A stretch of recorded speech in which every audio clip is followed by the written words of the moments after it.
Halo kaum intelektual sekalian. Wow, wow, wow, wow, wow. Gila, gila, gila. Ini kejadian yang sangat-sangat mengerikan, coy. Ini kejadian yang sangat-sangat luar biasa. Kejadian ini bikin saya merinding, guys. Apa itu kejadiannya? Jadi, guys, baru-baru ini ada dua wanita yang, mohon maaf ya, yang tolol melakukan hal-hal yang tolol dengan menginjak-injak kitab suci agama mayoritas di Konoha. Wow, wow, wow, wow. Luar binasa. Kan mati saja ada tidak lah, ada tuh perlu nangtung, tak perlu nangtung kita mah, tuh tidak baik kita. Enggak. Kio. Nangtung di Quran, di Quran, di Quran. Kio. Terus demi Allah, Meta mah enggak ngambil. Meta nggak ngambil bedak sama minyak wangi. Kalau Meta ngambil, kalau Meta ngambil ulah diberi rezeki saumur hirup. Teuing Meta mah non arana ulah dihirupkeun deui. Terus ulah diberi milik seumur hidup. Ulah diberi milik seumur hirup geura. Cilaka Meta sakeluarga. Cilaka ulah keluarga. Enggak apa-apa, Meta sorangan. Cilaka Meta sekeluarga. Enggak apa-apa kalau misalnya Meta enggak sama. Atau cilaka keluarga Meta sekeluarga geus. Oke, udah. Bayangkan ada dua wanita tolol menginjak-injak kitab suci agama mayoritas di Konoha. Jadi guys, mohon maaf bagi untuk video nih ya. Sebenci-bencinya kita terhadap agama tertentu, jangan pernah menginjak-injak kitab sucinya. Kenapa? Karena kitab suci itu tidak bersalah. Yang bersalah itu adalah ya mungkin oknum-oknum tertentu gitu ya. Lagian kan itu kan kertas, kumpulan kertas dengan tinta. Kenapa kita marah dengan kertas dengan tinta? Kitab suci itu kan kumpulan daripada kertas dan tinta kan? Ya nggak sih? Buku itu kan kertas, kemudian tulisan itu kan bagian daripada tinta. Tinta dan kertas itu, ya itu digabung gitu ya. Nah, yang jadi pertanyaan, kenapa kita harus marah terhadap kertas dan tinta? Harusnya kalau kita mengkritik itu ya mengkritik dari sudut pandang akademis gitu ya. Kalau kita mengkritik itu, kritiklah ideologinya gitu ya. Kritik idenya gitu ya, bukan malah kertas dan tinta yang dipijak-pijak gitu. Itu menurut saya pribadi suatu hal yang tidak masuk akal ya. Jadi bagi yang nonton video ini, sebenci-bencinya kita terhadap agama tertentu, jangan pernah sekalipun menginjak-injak kitab sucinya, baik agama Kristen, agama Islam dan lain sebagainya ya. Jangan seperti itu ya, karena menurut saya pribadi ini suatu hal yang tidak masuk akal ya. Kalau ada orang menginjak-injak kitab suci agama lain. Nah, yang jadi pertanyaan, kenapa dua wanita ini menginjak-injak kitab suci agama tertentu di Konoha? Kenapa? Apa alasannya? Jadi ini kan ada semacam perdebatan di media sosial gitu. Kok bisa gitu hal-hal seperti ini berulang gitu? Dulu juga sudah ada yang melakukan hal seperti ini ketika dia dituduh selingkuh. Ya, di video sebelumnya udah bahas ini ya, beberapa bulan yang lalu. Ada seorang PNS yang menginjak-injak kitab suci juga gitu. Nah, yang jadi pertanyaan, kenapa hal seperti ini bisa terjadi? Apakah ini ada aturannya gitu? Kenapa?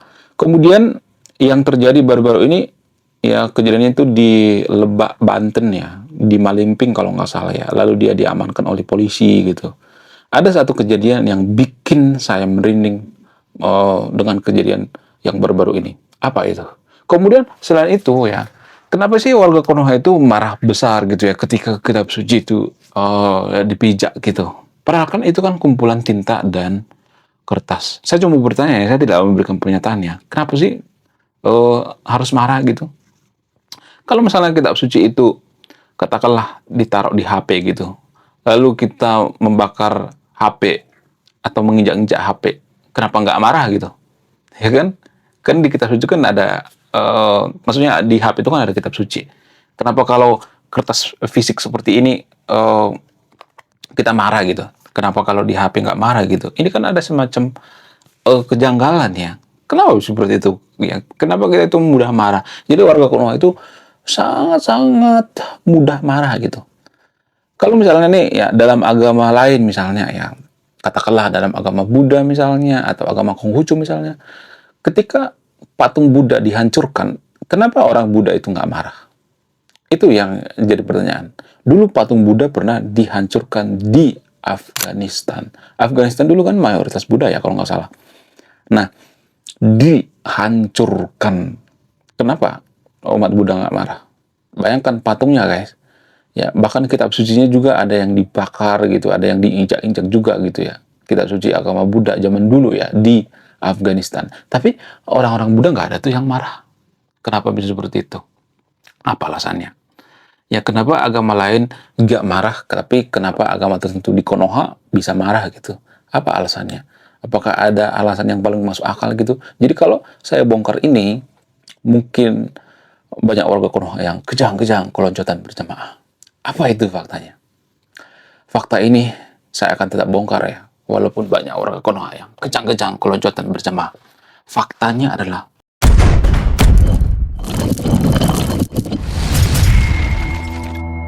jadi di Lebak Banteng di daerah Malimping ada sebuah salon. Nah, yang punya salon ini kehilangan bedak. Nah, ketika dia kehilangan bedak, nah kebetulan ada seorang wanita di salon itu. Lalu dicari-cari nggak tahu di mana ya bedaknya dan sebagainya. Lalu yang punya salon ini menyuruh seseorang yang ada di salon itu untuk bersumpah. Nah, ketika sudah bersumpah, ya mungkin yang punya salon ini agak error kali ya untuk memastikan dia menyuruh orang yang ada di salon ini, yang saya nggak tahu saudaranya apa siapa gitu ya, atau temannya, untuk menginjak kitab suci, bersumpah bahwa dia tidak pencuri. Nah, yang jadi pertanyaan, kenapa harus menginjak sih? Kan bisa ditaruh di kepala seperti para koruptor ya kan? Koruptor juga kan gitu ya. Saya bersumpah saya tidak akan nyolong duit gitu. Ya kan? Padahal nyolong duit. Ya harusnya kan di kepala. Jadi gini guys. Ya, walaupun disumpah dengan apapun ya, mau disumpah pocong dan sebagainya. Ya kalau maling tetap maling gitu. Nggak ada pengaruhnya itu guys.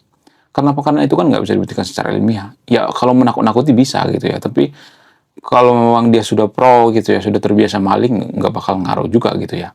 Kemudian kalau saya perhatikan ya, saya tidak mengatakan ini boleh dilakukan ya. Saya tidak mengatakannya. Saya tidak membenarkan ini ya, disclaimer on ya. Tapi gini, ya, saya tidak membenarkan kitab suci itu dibuat untuk bersumpah gitu. Saya tidak membenarkan seperti itu ya. Dan saya juga tidak menjelek-jelekkan ya. Jadi saya benar-benar netral di sini ya. Tapi gini ya, kalau kita perhatikan zaman dulu nenek moyang kita itu kan beragama Hindu Buddha ya. Disclaimer on ya, saya tidak ngajak yang terpilih untuk beragama Hindu Buddha ya. Tapi zaman dulu nggak ada sejarahnya seperti itu. Kalau misalnya nih ada orang yang nginjak-injak kitab suci agama Buddha, misalnya seperti yang saya katakan tadi, seperti orang Afghanistan, ya menghancurkan patung Buddha, kemudian menginjak-injak kitab suci agama Buddha, kemudian membakar kitab suci agama Buddha dan sebagainya, nggak pernah tuh mereka marah gitu. Kenapa? Apa alasannya? Jadi ada dua versi ya kalau saya perhatikannya. Jadi secara tidak langsung dalam beragama kita itu mengalami penurunan. Mohon maaf bagi interviewnya. Saya harus mengatakan seperti ini. Kalau saya ngomong seperti ini pasti banyak nanti yang kejang-kejang kalau keloncotan berjamaah. Kenapa? Sebenarnya kan nenek moyang kita itu dalam beragama itu nggak semua seperti itu ya. Ada juga nenek moyang kita yang jahat ya. Saya tidak mengglorifikasi nenek moyang kita di sini ya. Secara tidak langsung ya, nenek moyang kita itu dalam beragama itu sangat woles gitu, sangat damai sekali gitu. Ketika ada yang menginjak-injak kitab suci agama Buddha, nggak pernah marah gitu. Ya, mereka malah dinasehati gitu ya. Nasihati ya, kemudian nenek moyang kita dulu berpikir yang ya suatu saat juga nanti dia introspeksi diri, berubah, namanya manusia. Itu kan kumpulan daripada tinta dan kertas. Jadi nenek moyang kita berpikir seperti itu ya ketika beragama Buddha gitu. Saya tidak mengatakan agama yang sekarang sesat, saya tidak mengatakan seperti itu. Saya tidak mengajak yang video untuk beragama Buddha ya. Tapi kalau kita bicara tentang tingkat religiusitas ya, jadi tingkat religiusitas seseorang itu kan berbeda-beda ya. Kalau saya perhatikan nenek moyang kita zaman dulu itu dalam beragama itu tinggi sekali religiusitas mereka gitu ya. Mereka sangat toleransi. Bahkan saking toleransinya, agama lokal semakin tersisih.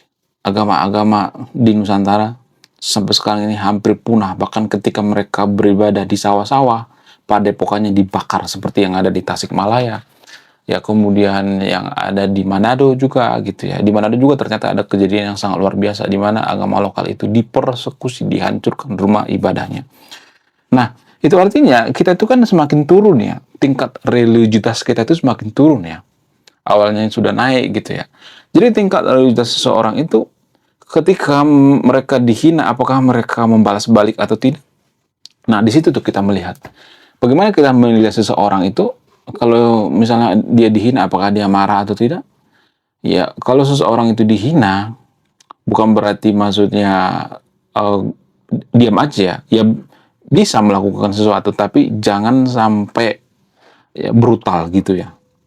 Jangan sampai menggeruduk gitu ya. Karena kejadian yang ada di Malimping ini kan sampai digeruduk ya, digeruduk oleh masyarakat gitu ya. Banyak orang berbondong-bondong datang ke sana ya.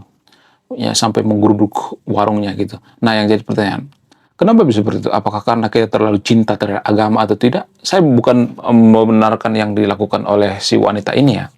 Tapi gini guys, tingkat religiusitas seseorang itu ketika dia dihina, gimana reaksinya? Apakah reaksinya marah atau tidak? Di situ tuh ya kita melihatnya. Jadi semakin religius seseorang, semakin tinggi ilmu agamanya, maka semakin dia dihina, maka dia akan semakin bijaksana, bukan semakin brutal gitu. Sama halnya dengan tokoh-tokoh sejarah zaman terdahulu gitu ya. Saya tidak promo agama Kristen di sini ya. Ketika Yesus dihina gitu, saya tidak promo agama Kristen ya, mohon maaf ya. Karena Kristen dengan Buddha itu kan mirip-mirip ya ajarannya, ajaran kasih sih. Ketika Yesus dihina, apakah dia membalas? Enggak kan? Yesus mengatakan, ampunilah mereka. Mereka tidak tahu apa yang mereka perbuat. Kasihilah musuhmu. Nah, itu sebenarnya religiusitas yang tinggi. Bukan berarti saya oten ya, jangan berpikir saya oten ya. Enggak. Ya kalau benar-benar, kalau salah-salah gitu ya. Saya ngajak yang video untuk berpikir lebih matang lagi gitu ya. Berpikir lebih dewasa lagi gitu ya. Bukan berarti saya si paling dewasa atau si paling suci, enggak. Tapi saya ngajak yang nonton video ini untuk berpikir beda gitu ya. Jangan berpikir template seperti OSDM rendah pada umumnya gitu ya. Nah, itu tuh ya, ketika kita dihina, apakah kita merespon atau tidak? Jadi ada pepatah kuno mengatakan, kita bisa melihat seseorang itu dari ketika dia direndahkan gitu. Kalau kita peras seseorang itu, maka akan kelihatan gitu ya.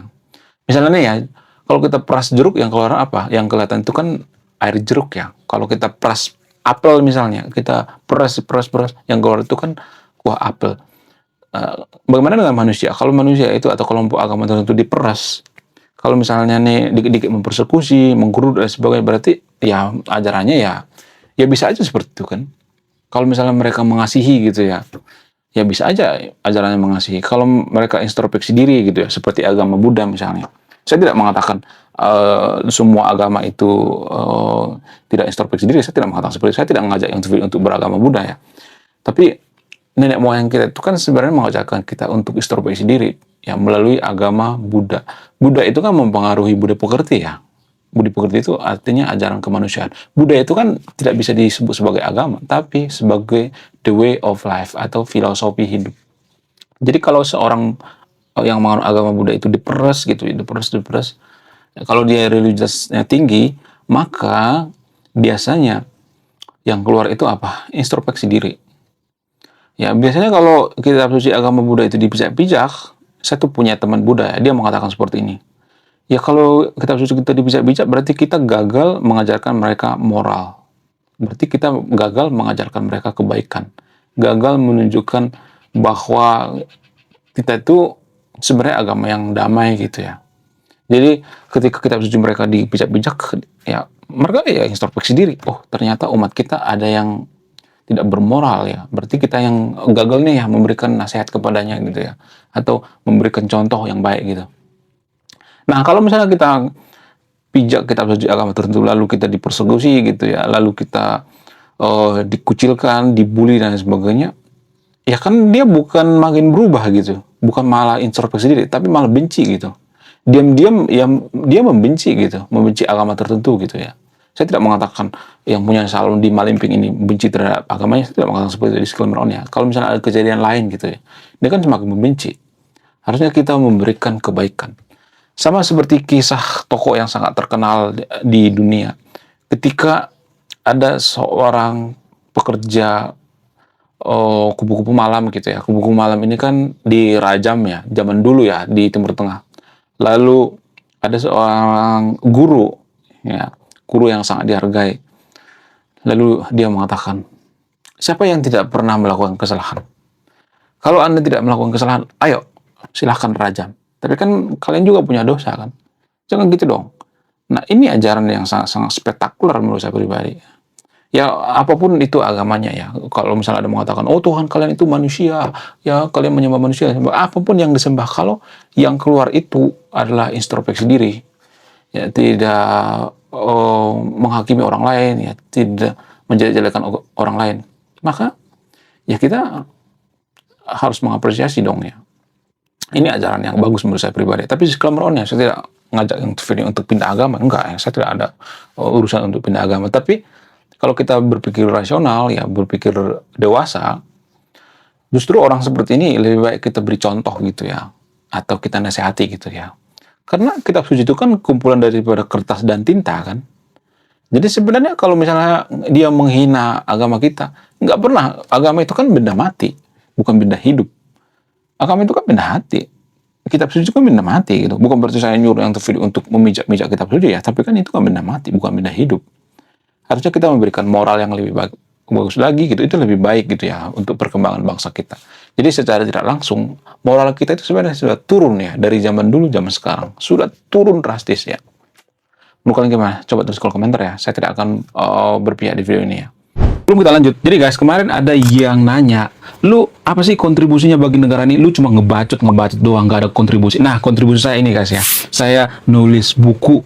Riset saya ini bertahun-tahun guys, kurang lebih 5 tahun. Jadi biaya yang saya keluarkan untuk riset buku ini puluhan juta. Namun, saya jual buku ini di bawah 100.000. Gambaran daripada buku ini tentang sisi gelap daripada pemuka agama yang ada di Konoha. Bercerita tentang culture, sisi-sisi gelap politisi, ya, dan lain sebagainya. Sekian video ini, terima kasih sudah menyimak. Saya